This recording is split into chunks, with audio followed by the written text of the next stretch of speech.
যে বন্ধুরা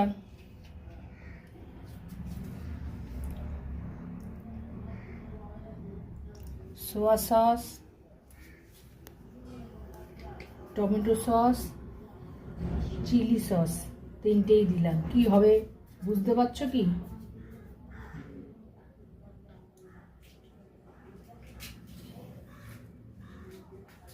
আর কি কি পড়বে?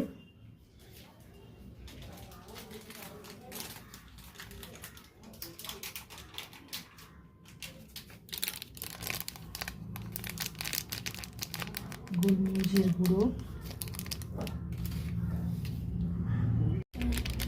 কাশ্মীরি লঙ্কার গুঁড়ো, ডিম দিয়ে দিয়েছি, দুটো ডিম। এবার একটু নুন দিয়ে দেবো। এবার একটু মাখামাখি করে নিই।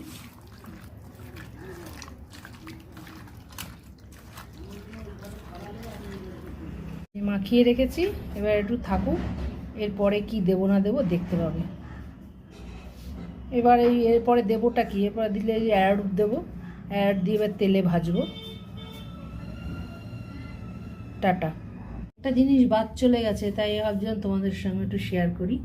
এই আদা রসুনের পেস্টটা দেওয়া হয়নি, আদা রসুনের পেস্টটা দিয়ে দিলাম। এরপরে তো বেসন দেবো, অ্যারারুট দেবো বলেছি, মানে গুলিয়ে যাচ্ছে। অ্যারারুট দিয়ে ভাজবো, তখন তোমরা দেখতে পাবে। ধাপে ধাপে দেখাচ্ছি রেসিপিগুলো, ঠিক আছে? টাটা। এই যে ম্যারিনেশন করে রেখেছিলাম, ম্যারিনেট। এবার তেল গরম হয়ে গেছে, ছেড়ে দিচ্ছি। বুঝতেই তো পারছো কী হচ্ছে। এবার একটা একটা করে ভেজে নিই, তারপরে দেখাচ্ছি, ঠিক আছে? এই যে ক্যাপসিকাম, পেঁয়াজ সব কেটে নিয়েছি, লঙ্কা, আদা কুচি, রসুন কুচি সব দিয়ে। এবার এই যে তেল, আগে পেঁয়াজটা, পকোড়া ভাজা হয়ে গেছে, চিকেন পকোড়া। এই যে এবার ওই তেলের মধ্যে এই আদা কুচি আর রসুন কুচিটা দিয়ে দিচ্ছি।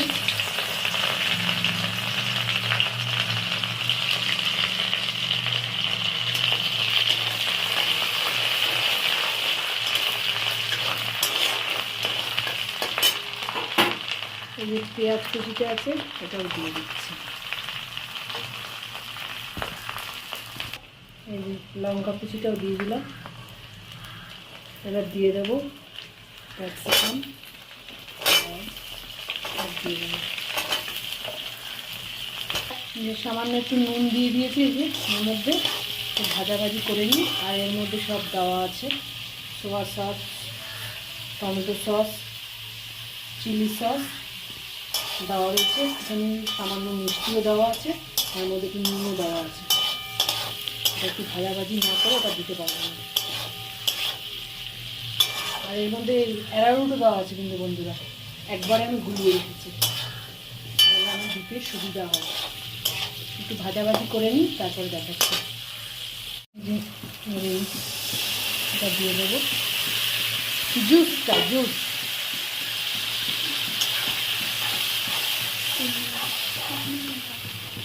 কমিয়ে একটুখানি ফুটুক, তারপরে একটু জল দিতে হবে বন্ধুরা, নাহলে অ্যারারুট দিয়েছি তো জিনিসটা জমে যাবে। একটু ফুটুক তারপরে। দেখো বন্ধুরা, মশলা থেকে কিন্তু তেল ছেড়ে গেছে। এবার একটু বাড়িয়ে দিই।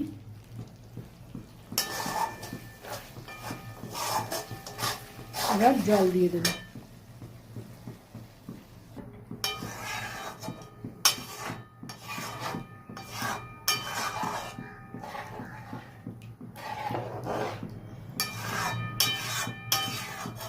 ফুটলে তারপরে এই মাংসের পকোড়াগুলো দেবো।